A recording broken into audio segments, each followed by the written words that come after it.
ভাই আসসালামু আলাইকুম। ভাই অনেকে জিজ্ঞেস করেন যে আশিক ভাই আপনি মঙ্গলাতে কিসের কাজ করেন? ভাই আমি মঙ্গলাতে আপনি এগ্রিকালচারের কাজ করি, ঠিক আছে? এগ্রিকালচারের কাজগুলি আপনার অনেক সুন্দর। দেখেন আমি আপনার বীজ লাগাইছি আজকে, তারপর সার দিচ্ছি। তো আপনারা মঙ্গলাতে এগ্রিকালচারের কাজে আসেন। এগ্রিকালচারের কাজে আসলে আপনার সুযোগ সুবিধা মোটামুটি ভালো, কাজও সহজ।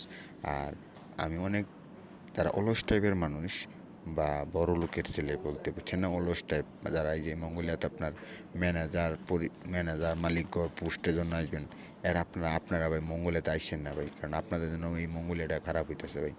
আর আমরা বাঙালি খুবই খারাপ জাতি, ঠিক আছে ভাই? আমরা মঙ্গোলিয়াতে আপনার সর্বমোট বাঙালি আছে মনে হয় আপনার 800-র উপরে, ঠিক আছে? তো সবাই দোয়া করবেন আমার জন্য। আর মঙ্গলাতে আসেন, আমি না করবো না আসার জন্য, কিন্তু ভাই মঙ্গলাতে আসলে জেনে শুনে আসবেন ভাই।